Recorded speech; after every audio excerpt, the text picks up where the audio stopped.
Yani aslında baktığımızda bugünün siyasetine böyle baktığımızda çok çabuk değişen bir siyasetlik olduğunu görebiliyoruz. Ama aynı niyetinde işin öznesi bizler olduğumuz için işte bu ülkenin en azından gelecekleri için, geleceği için bizlerin ön ayak olabilmesi, işte bizlerin burada söz sahibi olabilmemiz, işte özgürce bir cümle kurabilmemiz aslında demokrasileşmesi için bir adım olacaktır. Ama nihayetinde bugün baktığımız zaman işte hem Türkiye'de hem de Kürtler olarak aslında sürekli bir ön kapanma, sürekli demokrasiye karşı bir bastırılma olarak görüyoruz. Ama nihayetinde bunun bizsiz olmayacağını, işte Kürtlersiz olmayacağını, demokrasinin bu yoldan bizsiz geçilmeyeceğini biliyoruz. Bunun söz sahibi olacağımızı, öznesi olacağımızı bilerek söz sahibini tekrar sözümüzü kuracağımızı dile getirebiliriz, yani bunsuz olamaz. Kesinlikle birbirinden ayıramayız. İşte halkların birbiriyle olan ilişkileri, işte sosyolojik olarak aslında beraber olan yaşamlarını birbirinden hayatta ayıramayız. Ama bunun nihayetinde bugün baktığımız zaman mevcut iktidar veya mevcut siyasetin sorunu birbirinden ayırmadır. İşte birbiriyle ne kadar kutuplaştırırsa o kadar da onlar için de aslında iktidarlarını devam ettirebilmesi, işte bunun üzerine siyaset yapıp aslında bir nevi demokrasiye bir bartalama süreci olarak görüyoruz. Ama nihayetinde eğer bu Kürtlersiz veya Türklersiz aslında bir yaşam, ortak yaşam inşa edilmezse bunun demokrasileşmesi yönünde veya ortak yaşam yönünde hiçbir şey diyemeyiz yani. Yani zaten başlıca çözümlerinden bir tanesi aslında bugün söz sahibi İmralı diyebiliriz. Aslında orada iradenin orada olduğunu, onun söz sahibi olduğunu dile getirebiliriz. Bununla beraber zaten kurulan cümlelerde işte ana dilde eğitimin olması, işte kendi yaşamını idame edecek şekilde hukuksal düzenlemelerin yapılması, Kürt halkının kendi kendini yetebilecek, kendi kendini yönetecek pozisyonlara getirilmesi. Tabii ki bu getirilmeler bizim de aslında emeğimiz bu yönde görülmeyecek kadardır aslında. Ama niyetinde iktidarın da böyle bir adım atması, devletin de böyle adım atması gerekiyor diyebilirim yani. Yani bunu mevcut koşullarda dile getirmek biraz zor olacak. Çünkü ortak bir güven ortamı oluşturulması gerekiyor. Bugün Kürt halkının istek ve talepleri bu yöndedir aslında. İşte iradenin orada özgürce konuşabilmesi, fiziki özgürlüğünün sağlanması diye dile getiriliyor. Onsuz olacağını sanmıyorum ama niyetinde bunun olabilmesi için de karşılıklı adımların, bunun güven ortamı sağlanması için de ön koşullar bunun olması gerekiyor yani. Onsuz olamaz.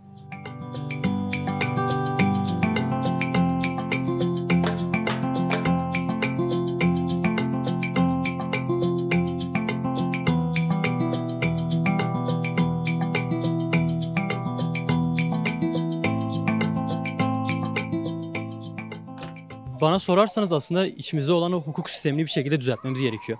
İçimizdeki o insanlara, ırklara, farklı millette olan insanlara, farklı düşüncede olan insanlara bir şekilde saygı duyarak anayasal hakları gereği anayasal hakları uygulayarak demokrasileşeceğini düşünüyorum. Ayrıca de en temel sorun bence liyakat sorunu. Çünkü bir sorun olduğunda liyakatlı bir şekilde yönetim olduğu vakit biz onlara şikayet edemeyiz. Düzgün bir liyakat sisteminde, hukuk sisteminde, düzgün bir anayasa sisteminde anayasayı kullanıp işin gerektiği gibi uygulayabilirler düşünüyorum da Kürt sorunun çözülmeden demokratikleşmenin olacağına inanmıyorum. Bunun için de çeşitli çabaların olması gerekiyor ama yani bu durumu kullanıp bundan çıkar elde etmek de yani iki taraf için de çok vurucu olabiliyor. Sonuçta beraber birlikte yaşıyoruz. Bunların gereğinde birbirimize saygı duymamız gerekiyor. Anayasal hakları uygulamamız gerekiyor. Bunun gibi güzel düşüncelerle birlik olup güzel bir şekilde hayatımıza devam etmemiz gerekiyor. Sonuçta hepimiz yaşıyoruz, öleceğiz bir gün. O yaşam ve ölüm arasında düzgün bir hayat geçirelim. Bir nefret, bir söylem, herhangi bir ırkçı tutum falan olmasın yani. Bunu niçin diyorum? Çünkü her insanın fikrini değiştiremezsiniz. Toplu olarak değiştirmeye çalışsanız bile her zaman içeriden sorun çıkaranlar olacak. Yani bizim aslında bunun için yapmamız gereken ya olabildiğince insanları bilinçlendirmek diyeyim ama yani ya buna inanarak bu yolda devam etmeliyiz bence. Devam etmeliyiz. İnsanları bilinçlendirmeliyiz. Yani birlikte olmalıyız. Hükümetin bu konuda demokratikleşme konusunda olan Kürt sorunu engellemek için uygulaması gereken tutum tamamen ötekileştirmeyi engellemektir. Bunun için ne yapacak? Yani o diye seslenmeyecek, yani herhangi bir farklı bir kavram olarak seslenmeyecek. Yani böyle bir şeyleri direkt gündemde bir şekilde açıklayacak, birlik beraberlik olduğunu, bunun yönünde hepimizin adım atması gerektiğini açıklayacak. İki tarafı oynamakla bir sorunu çözemezsiniz bence. Sonuçta yani insanlar yaşıyor birbiriyle ve hükümetlere gerçekten bağlılar, partilere bağlılar. Onların çerçevesinde ırkçı söylemlerde bulunuyorlar, birbirlerini üzüyorlar mesela. Bu hiç o şeylerdir mesela. İnsanların bu durumları görmesi gerekiyor. birbirine saygı çerçevesinde güzel bir şekilde devam etmesi gerekiyor. Saygı neden bu kadar sorun onu hiç anlayamıyorum işte. Kürt sorunu nasıl çözülmeli? Bunun için biraz şey düşünüyorum ya. Biraz daha böyle Kürtlerin hukuk sistemine giriş yapmasını gerektiğini düşünüyorum. Biraz daha meclise giriş yapması gerektiğini düşünüyorum. Biraz daha aktif olması gerektiğini düşünüyorum. Yani tabii sorunlar olabiliyor. İçeri girebiliyorlar.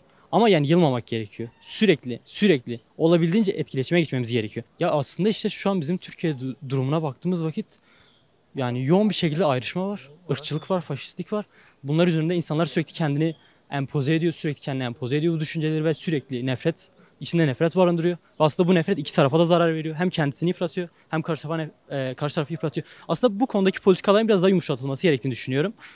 Yani biraz daha yumuşatılması gerektiğini düşünüyorum. Biraz daha Kürtçenin yaygınlaşması gerektiğini düşünüyorum. Biraz daha Kürtçenin yönünde ne bileyim olacak tiyatro oyunları, sinema oyunları bunların biraz daha aktif olması gerektiğini düşünüyorum. Bunu hükümet mesela güzel bir politikayla yerine getirebilir. Hükümet bunu yerine getirdiği vakit kendi tebaasındaki insanların da yani ona oy veren insanların da o yönde düşüncelerini etkileyebilir. Ve bu şekilde güzel bir barış ortamında herkes istediği gibi konuşarak, istediği gibi düşünerek, istediği gibi yaşayarak devam edebilir. Ve güzel bir hayat olur aslında.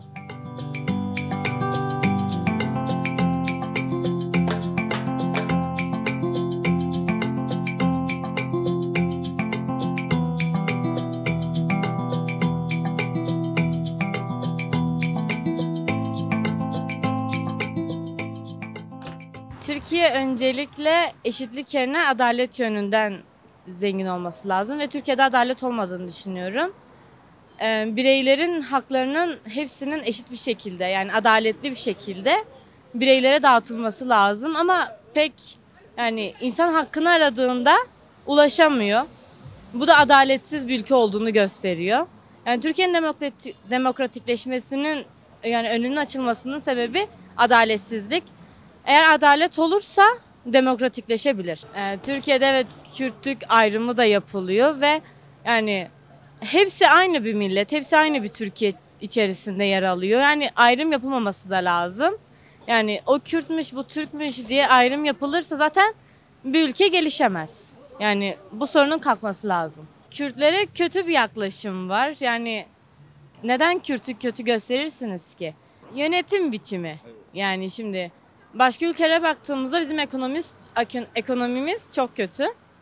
Yani ekonominin de düzenlenmesi lazım. Yani bunu da yöneten kişi yapmalı. Yani yönetim biçimini yanlış buluyorum. Abi Türkiye'nin demokratikleşmesi için önce çözülmesi gereken temel sorunlar var. Türkiye'de özgürlüklerin elimizden alındığı, elimizden somut olarak belki alınmadı ama bayağı bir kısıtlandığı bir ülkede yaşıyoruz. Ülkede kimileri tarafından görmezden gelinen bazı sorunlar var. Biz Diyarbakır'dayız, Diyarbakır'da yaşıyoruz. Diyarbakır halkının çoğunun mesela katılacağı gibi ülkede bariz bir Kürt sorunu var. Yüzyıllardır gelen bir sorun bu. Kürtler tarafından bazen kabul edilmese, bazen Türkler tarafından kabul edilmese de Kürtlerin verilmesi gereken hakları var. Kürtlerin mesela bir Kürt Türkiye'de yaşıyor olabilir ama kendi dilinde eğitim alma hakkına sahiptir mesela. Bir Kürt istediği gibi istediği yerde Kürtçe konuşabilme, istediği yerde Kürtçe hareket edebilme, Kürtçe sorunlarını çözebilme, ülkede daha rahat yaşayabilme hakkına sahiptir. Bu etnik kökenlerimiz biz ayıp değildir, utanmamız gerekmiyordur. Sadece Kürt sorunu da değildir bu. Alevisidir, Çerkezidir, Lazıdır. Hep ülkede bir ton azınlık köken var yani. Belli demokratik hakların geri alınması gerekiyor yani. Kürt sorunu bu sorunların başında sayabileceğimiz sorunlardan biridir. Kürt sorunu çözülmeden Türkiye'nin demokratikleşmesi belki kısmi olarak demokratikleşir ama tamamen demokratikleşmesi yani bütün sorunları baştan çözebilmemiz için sorunların kökenine inmemiz gerekiyor. Türkiye'nin özellikle belli kesimlerinde belli sorunların temelinde de Kürt sorunu yatıyor. Çoğu sorunun temelinde de bu sorun yatıyor. Kürtlerin dik duruşundan çok şüphe etmiyorum ama Kürtlerin de geri alması gereken bir ton özgürlük hakkı vardır yani. Kürtler mesela Türkiye'de yaşarken etnik kökenlerinden çekinmeden, etnik kökenleriyle belli bir sınıflandırılmaya sokulmadan, dillerini rahatça ifade edebilerek, dilleriyle rahatça yaşayabilerek, alıştıkları, öğrendikleri ana baba dilleriyle okullarında eğitim görerek, iş yerlerinde Kürtçe daha rahat iletişim kurabilme adına işlerini Kürtçe halledebilme ya da etnik kökenlerinden çekinmeden başka batıda bunları ifade edebilme gibi hakları alması için Kürtlerin alması gereken işte belli haklar vardır abi. Şimdi Kürtler öncelikle mesela Kürtlere her yerde belli bir algı var. Algıların yıkılması gerekiyor önce. O algıların yıkılması için de biraz iki taraflı bir yumuşama gerekiyor. Şimdi zaten ülkenin her yerinde, ülkenin her dalında belli bir kutuplaşma var. Bu da belli kesimler tarafından biraz da istemli olarak yapılıyor. Her gün ülkede gündem değiştiriliyor. Çok daha önemli sorunların üzeri başka şeylerle kapatılıyor. Günlük sorunlarla geçiştiriliyor. Kürtlerin haklarını alması için Kürtlerin zaten dik duruşlarını bozmamaları gerekiyor. Kürtler bu ülkede rahat siyaset yapabilmeli. Kürtler ağzını açıp iki kelime ettiğinde Kürtlere bir algıyla yaklaşmaktansa Kürtler dinlenmeli. Sorunları gerçekten çözümcü yaklaşılmalı. Bu gibi şeylerle ülkede çok daha demokratik bir ortam yaratılabilir abi. Sorunları insanlar içeri girme korkusuyla değil de gerçekten sorunları çözebilme umuduyla, sorunlarını açıp çözme umuduyla sorunlarını açabilmeli yani.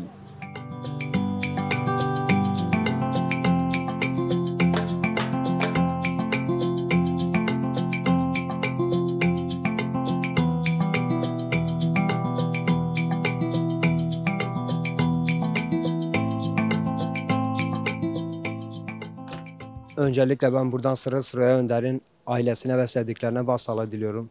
Ülkemiz çok güzel bir insanı kaybetti. Barış sürecinde mesela çok desteği oldu bize. Ailesine ve sevdiklerine tekrardan başını sağ olsun diliyorum.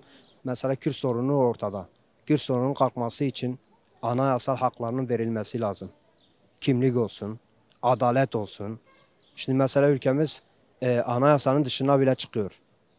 Anayasa Mahkemesi örnek veriyorum. Diyor ki Recep'i serbest bırak. Ama bizim ülkemiz mesela bırakmıyor. Niye bırakmıyor? Anayasayı madem sen dinlemiyorsan söylese anayasayı kaldır. Değil mi şimdi? Adalet herkese lazım. Bugün bana lazım, yani sana lazım. Ne yapmamız lazım? Mesela barış sürecine destek verenlere gerçekten teşekkür ediyorum. Ülkemiz artık mesela barışçıl, toplumsal, güzel bir yaşam ve adalet içinde yaşamamızı temenni ediyorum. Buradan Sayın Cumhurbaşkanı'na da sesleniyorum. Barış'a destek olsun. Sayın Devlet Bahçeli olsun. Barış'a destek olsun.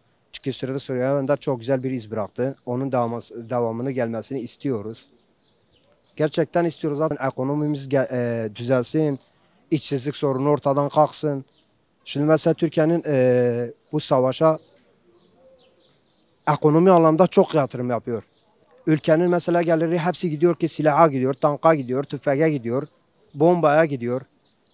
Şimdi savaş olmadığı zaman ülkemizde mesela hem demokratikleşme olur hem de gelişir. Ekonomimiz de düzelir. İşsizlik sorunu olsun mesela başka sorunlar olsun hepsi ortadan kalkacağına inanıyorum. Adalet ona var ona yok. Böyle bir şey olur mu? Olmaz. Bunların düzelmesi lazım. Gerçekten insanların mesela yargıya inancı kalmamış. Adalete inanmıyor, güvenmiyor.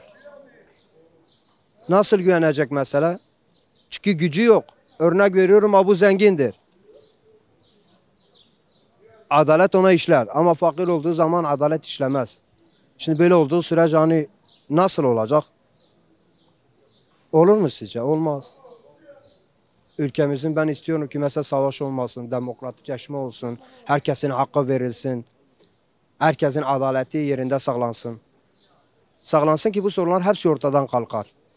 Kürt sorunun çözümü dediğim gibi herkesin hakları verilmesi lazım, kimliği verilmesi lazım. Ana dilde eğitim şart. Şimdi benim annem olsun mesela Kürtçe biliyor. Kürtçenin dışında bir Türkçe anlamıyor. Şimdi bu suç mu? Ben anama diyeyim ki ana sen niye Kürtçe konuşuyorsun? Böyle bir hakkım var mı? Şimdi hepimizi Allah-u Teala yaratmamış mı? Kürdü, Türkü, Lazı, Çerkezi hepsinin kendince dili var. Şimdi ben anamdan doğduğum gibi ben Kürtçeyi öğrendim. Ben sonradan Kürtçeyi öğrenmedim ki. Böyle bir haklarının verilmesi lazım. Şimdi annem Kürtçe bilmiyor diye yargılamak, dışlamak zorunda mısın? Değilsin. Bilmiyor, ana dilde eğitim şart. Ortada bir çözüm süreci var. Sırrı Süreyya Önder olsun, Pervin Buldan olsun. Zaten gerekeni yaptılar. İz bıraktılar. Onun devamını gelmesini istiyoruz. Biz istiyoruz ülkemizde barış olsun. Ekonomimiz güçlensin. Herkesin hakkı verilsin, hukuku verilsin. Şimdi sen Abdullah Öcalan'ı kayda almadığın zaman nasıl olacak? Birebir yüz yüze olur, diyalog olur, avukat aracılığıyla olur, görüşmesi lazım. Sayın Devlet Bahçeli'nin de destek vermesi lazım. Sürecin devam ettirilmesi lazım. Bu konular olduğu sürece zaten devamı gelir. Emin olun gelir. Barış da gelir, adalet de gelir, hukuk da gelir. Ama şimdi bunlar olmadığı sürece ben adalete inanmıyorum. Anayasa hakkımı istiyorum. Anayasada ne diyor? Din, dil, ırk ayrımı olmasın. Değil mi? 10. yanlış olmasam 10. maddesi. Bunların verilmesi lazım. Ben eğitimi istiyorum. Ana dilde eğitimim Kürtçe değil mi? İstiyorum ben. Şimdi hakkım değil mi? Hakkımdır. Sen anayasayı dinlemen lazım. Bunun için Abdullah Öcalan'la görüşmeleri lazım. Diyalog sürmeleri lazım. Ancak bu şekilde çözüme ulaşır.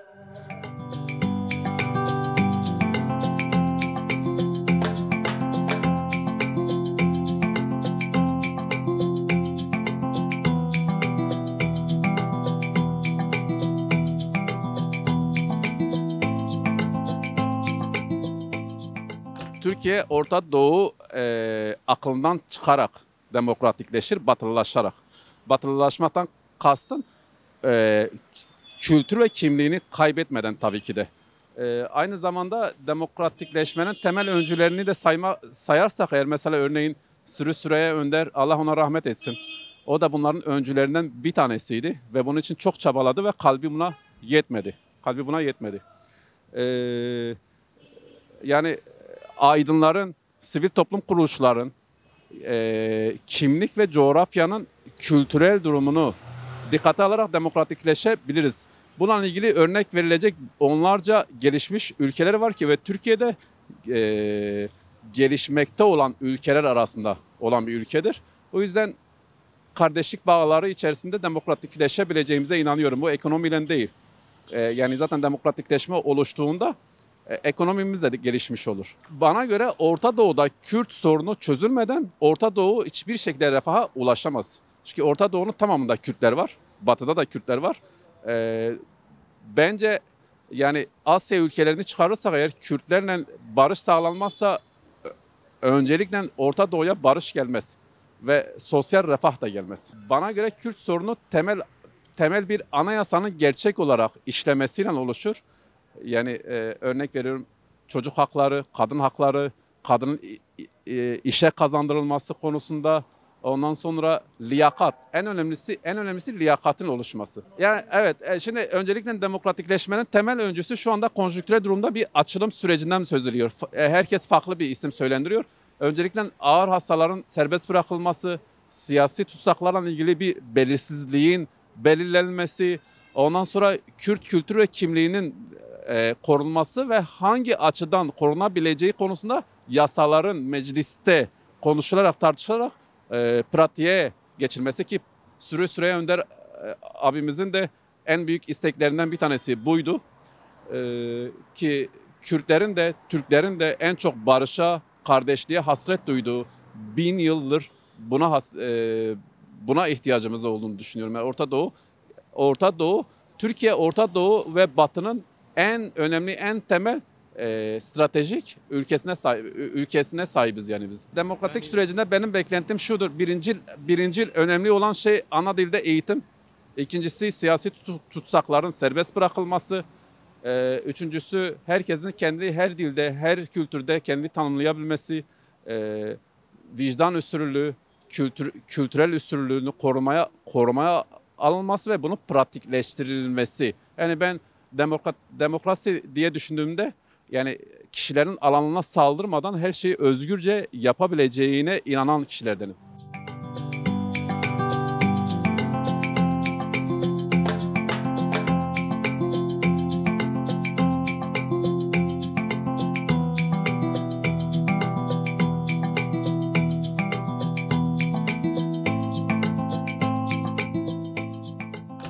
Öncelikle hükümetin değişmesi lazım demokratikleşebilmesi için. Hak, hukukun, adaletin falan en üst seviyelere çıkması gerekir. Yani bu kadar. Kürt sorunu çözülmeden dünya bile olmaz, demokratikleşmez, onu söyleyeyim. Bir kere eşit yurttaşlık, yani lafta değil, özde işlenmeli. Yani Kürtlerin ana dil hakkı verilmeli. Ya bir kere tecride son verilmeli. Siyasi mahkumlar serbest bırakılmalı. Kürtlerin en doğal hakkı ana dilde eğitim, öğretim hakkı verilmeli.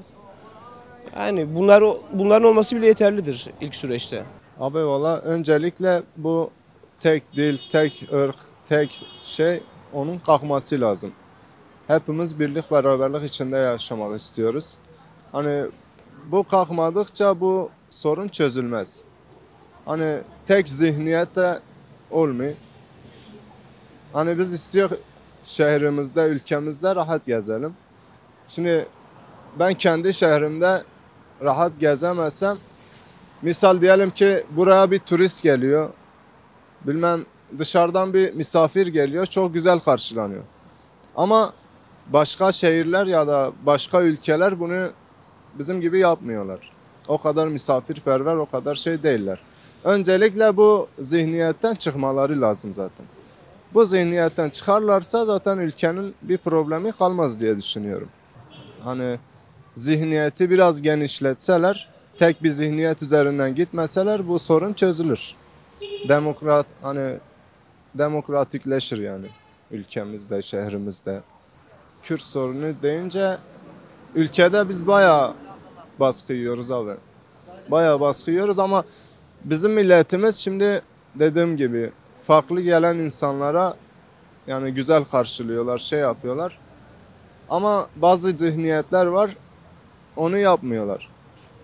Yani onlar da bizim gibi şey yapsalar, bizim amacımız ne olduğunu bilseler, onlar da zaten birlik beraberliği kabul ederler. Böylelikle ülkemizde rahat rahat her şehrimizde de her ülkemize de gidebiliriz yani. Sen bilirsen abi, Kürtlerin en büyük sorunu budur. Rahat yaşamak istiyorlar. Kendi dillerini kendi yerlerinde rahat rahat konuşabilsinler. Hani diğer zihniyetler de buna karşı gelmeyip